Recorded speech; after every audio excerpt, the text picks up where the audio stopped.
Hey, what's going on, Dice Rollers? I am here today to talk about the Explorer's Guide to Wildemount.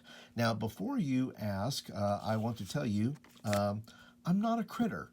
I have probably watched maybe half of a show of Critical Role, but I'm not a critter hater either. I'm sort of neutral on it because I've never seen the whole show. I've never seen a whole episode. So I just said, look, I want something new, and I went ahead and bought the book because I just felt like exploring something new, and that's good that they called it the Explorer's Guide to Wildemount.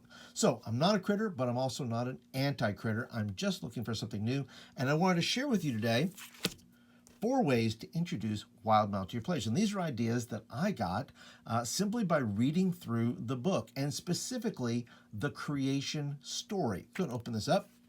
This is not a review. This is just, I want to point out some cool ideas that you can use for the creation story. And I really like the creation story. It is a fun read. And the first thing that I see here is a little plot here called First Protectors, the Dragons Metallic.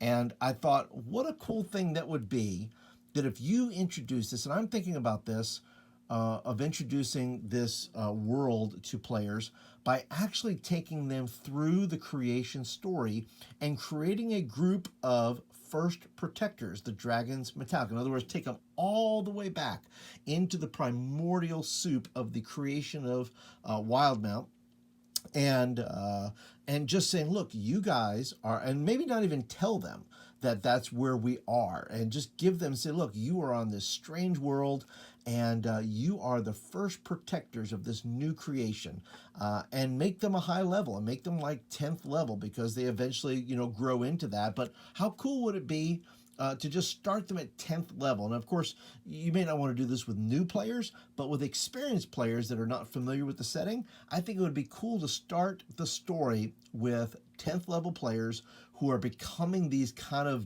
demigods, these protectors, and they are eventually going to fight with the betrayer gods. And I just thought there would just be a cool arc. Another thing is the hunt for the god of death. And see, there's like a little quote here underneath this. I'm going to read this. I'm going to just take this off here.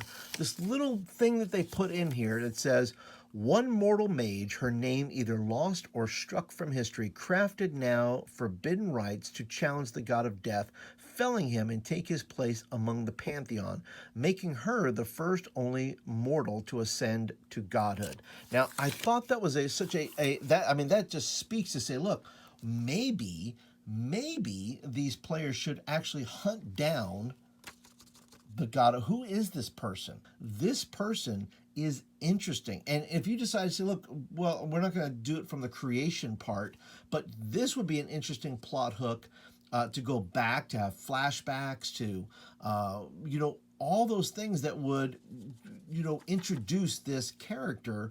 And maybe the players, maybe the Dragons Metallic actually go and hunt for the god of death.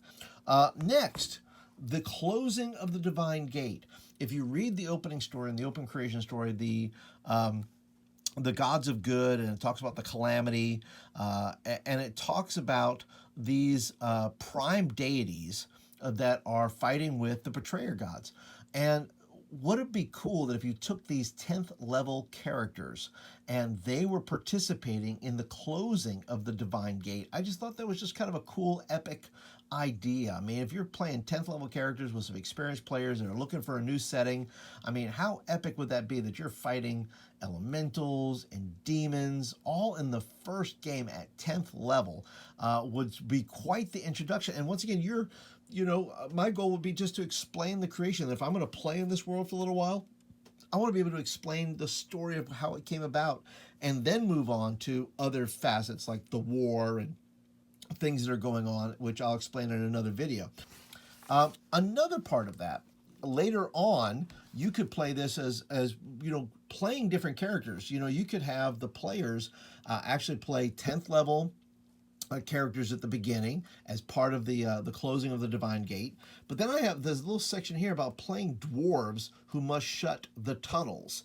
And I like this little section here because the dwarves of Grimgalier are trying to keep out the betrayer gods. And I love, there's a little quote in there that talks about the dregs of the betrayer gods. Now, what would those dregs look like? It could be anything. The whole goal of that adventure, I mean, you are starting action-packed, and you're saying, close the tunnels. And these dwarves, everybody plays a dwarf, and they're trying to shut down the tunnels and fight these dregs, and they're playing their part. Now, they don't have to be 10th level. They could be 5th level maybe, or 6th level, and let them all play dwarves, and they're going to play for a one-shot is to close all the tunnels. If you're looking to introduce a new world and a new scenario to your players, I would love to get your thoughts. Let me know down in the comments below. What do you think about the creation story? What do you think about using characters to introduce the actual world to the players and say, look, you're living in the creation story and you're a part of it. And then later on, when it gets into other, post this arc, have them make regular characters and do a modern day setting. And I'll do another video about, plot hooks for the war and maybe some things you can do with that. So would love your comments. If you're new here to the channel, be sure to hit the subscribe button and the little bell, and that way you'll be notified when I upload, and you'll get some cool videos in your inbox. So that's it for today, guys. Appreciate you guys being a part. Let me know your thoughts in the comments, and we'll talk to you guys later.